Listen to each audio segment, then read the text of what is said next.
बिस्मिल्लाहिर्रहमानिर्रहीम। अस्सलाम वालेकुम डियर स्टूडेंट्स, आप सब कैसे हैं? उम्मीद करती हूँ आप सब खैरियत से होंगे। आज का जो टॉपिक है वो है एंडोप्लाज्मिक रेटिकुलम। एंडोप्लाज्मिक रेटिकुलम जो है वो आपको पता है कि हम सेल ऑर्गेनल्स को स्टडी कर रहे हैं और सेल ऑर्गेनल के अंदर साइटोप्लाज्मिक ऑर्गेनल भी हम इनको कहते हैं। तो न्यूक्लियस के बाद जो है वो इनका पोर्शन शुरू होता है एंडोप्लाज्मिक रेटिकुलम। तो endo means inside, plasmic means cytoplasm and reticulum means network. एक ऐसा नेटवर्क जो साइटोप्लाज्म के अंदर हो उस नेटवर्क को हम कहते हैं एंडोप्लाज्मिक रेटिकुलम। ये लिपिड्स और प्रोटीन से मिलकर बने होते हैं, इनकी कंपोजिशन है और इनका स्ट्रक्चर किस तरह है कि ये न्यूक्लियस की स्ट्रक्चर मैंने ड्रा की है। न्यूक्लियस के सराउंडिंग्स पे जो उनके एनवेलप होता है, न्यूक्लियर पोर जिसको हम कहते हैं, या तो फिर न्यूक्लियर एनवेलप जो है उसको जो है उसके बिल्कुल ही साथ में एंडोप्लाज्मिक रेटिकुलम का एक जाल बिछा होता है, मीन्स के एक नेटवर्क बिछा होता है। उस नेटवर्क को हम कहते हैं एंडोप्लाज्मिक रेटिकुलम। वो डबल मेम्ब्रेन स्ट्रक्चर हैं, ये आपको जैसे दिख रहे हैं कि ये डबल मेम्ब्रेन स्ट्रक्चर है। इनका एक नेटवर्क है होलो ट्यूब्स का, ये अंदर से होलो हैं। इनका जो स्ट्रक्चर ये शो हो रहा है ये अंदर से होलो हैं, खोखले हैं, अंदर से बिल्कुल खाली हैं। ये जो अंदर से ये नेटवर्क दिख रहा है, इनके फ्लैटेंड शीट्स हैं। शीट आप समझते हैं शीट क्या है? शीट मीन्स के एक ऐसा स्ट्रक्चर जो बिल्कुल ही पतला हो, फ्लैटेंड हो, चिपटा हो और लंबाई में एलोंगेटेड हो, लंबा हो, शीट नुमा स्ट्रक्चर हो। ठीक है, तो इस तरह का स्ट्रक्चर है और ये मैंने जस्ट एक एरिया आपको ड्रा करके शो किया है। वैसे जो है वो बिल्कुल ही पूरे न्यूक्लियस के सराउंड्स पे ही ये एंडोप्लाज्मिक रेटिकुलम का नेटवर्क बिछा होता है। राउंड सैक्स होते हैं। ये जो आप लोगों को ये पोर्शन दिख रहा है ये सैक्स मीन्स के थैले, सैक्स कहते हैं थैले नुमा, शॉपर की तरह गोल, कोई बैग, किसी बैग की तरह गोलाई के अंदर जो है वो इनके अंदर नीचे जैसे कटोरे होते हैं, कटोरी होती है, बाउल जिसको हम कहते हैं, उसकी तरह जो है वो इस तरह से इनका शेप होता है। अंदर से बिल्कुल खोखले होते हैं और बाहर से इस तरह इनके सैक्स होते हैं, थैले नुमा स्ट्रक्चर है इनके अंदर। ये जो होलो अंदर से जो खोखले हैं इस वाले स्ट्रक्चर को हम कह रहे हैं कि अंदर वाले दो मेम्ब्रेन के अंदर वाला जो पोर्शन है उसको सिस्टर्नी का नाम दिया हुआ है, जिसको हम होलो फोल्ड्स या फिर सैक्स कह सकते हैं। एक होलो फोल्ड को, एक होलो सैक नुमा स्ट्रक्चर को हम जो है वो सिस्टर्नी कहते हैं। Extended from nuclear envelope, nuclear envelope में बता चुकी हूँ कि न्यूक्लियर एनवेलप से जो है वो एक्सटेंड करते हैं। 2 टाइप्स हैं इसकी, स्मूथ एंडोप्लाज्मिक रेटिकुलम और रफ एंडोप्लाज्मिक रेटिकुलम।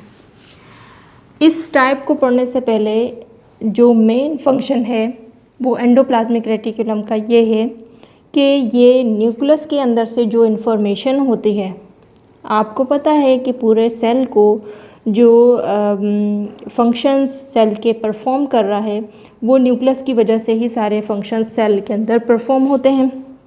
न्यूक्लियस से ही इंफॉर्मेशन साइटोप्लाज्म में जाती है और बाकी ऑर्गेनल्स तक इंफॉर्मेशन पहुंचती है। अब वो इंफॉर्मेशन है क्या? वो इंफॉर्मेशन प्रोटीन्स होते हैं दरअसल।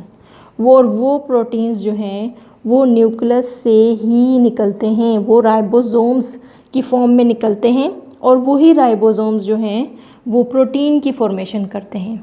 ये एक कम्युनिकेशन का सिस्टम होता है जो कि न्यूक्लियस से पूरे साइटोप्लाज्म के अंदर फैला हुआ होता है।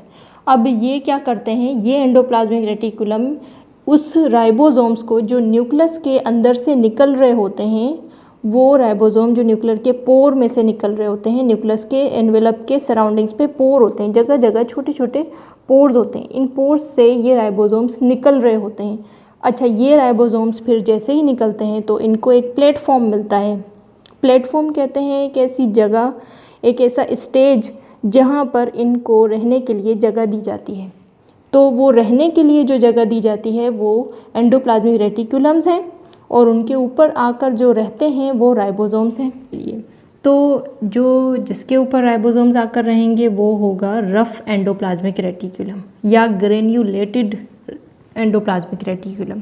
मीन्स के ग्रेन्यूल्स कहते हैं हम छोटे छोटे दाने को, तो ये दाने नुमा स्ट्रक्चर प्रोवाइड करते हैं, तो इसलिए हम कहते हैं कि ये ग्रेन्यूलेटेड स्ट्रक्चर प्रोवाइड कर रहे हैं और ये रफ़ है, ये स्मूथ नहीं है, इनकी लेयर जो है वो ग्रेन्यूलेटेड है, दानेदार है, इसलिए जो है वो इनको रफ़ कह रहे हैं। रफ़ का मतलब ही यही है कि इनके ऊपर राइबोसोम्स आकर अटैच हुए हैं, इसलिए इनको रफ़ एंडोप्लाज्मिक रेटिकुलम कह रहे हैं।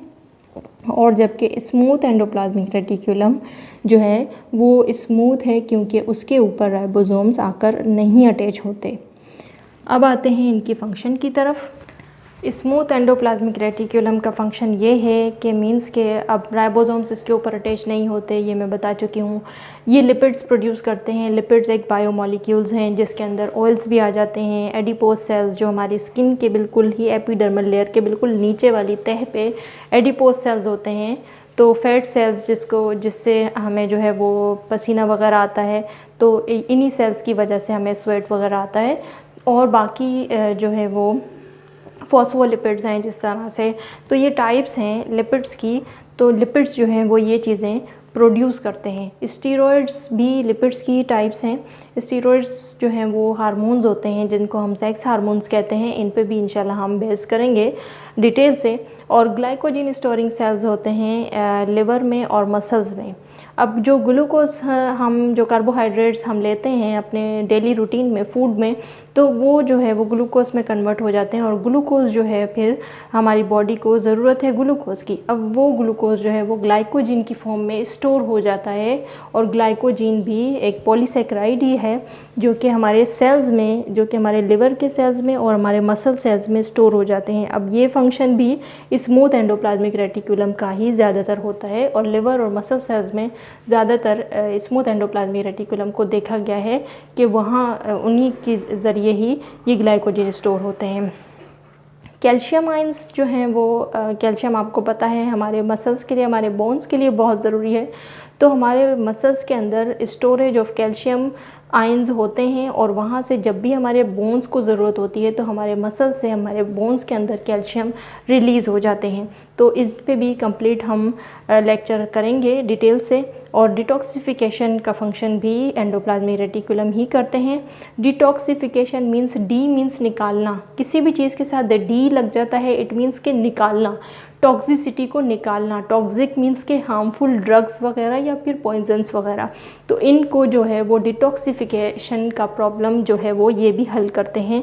मीन्स के अगर किसी ने ऐसी हार्मफुल ड्रग्स ले ली है या पॉइजन वगैरह ले ली है तो जो हमारी बॉडी के अंदर जो है वो वाटर जो होगा, वाटर के अंदर से जो हाइड्रोक्सिल ग्रुप है OH जिसको हम कहते हैं, वो ग्रुप जब उस पॉइज़न के साथ मिक्स हो जाते हैं, रिएक्ट करते हैं, तो उसकी उसको डिटॉक्सिफाई करते हैं, उसकी पॉइज़न को जो है वो अपने अंदर डिज़ोल्व कर देते हैं और फिर बॉडी से निकल जाते हैं। तो ये फंक्शन भी स्मूथ एंडोप्लाज्मिक रेटिकुलम का ही है।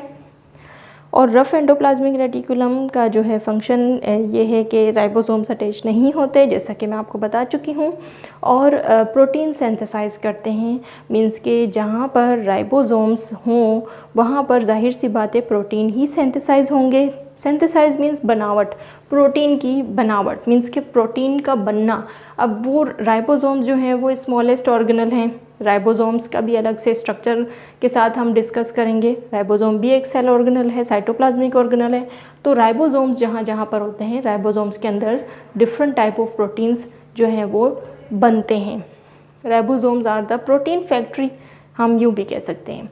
और मेम्ब्रेन प्रोड्यूस करते हैं। मेम्ब्रेन प्रोडक्शन का जो मेन फंक्शन है वो रफ़ एंडोप्लाज्मिक रेटिकुलम का ही है।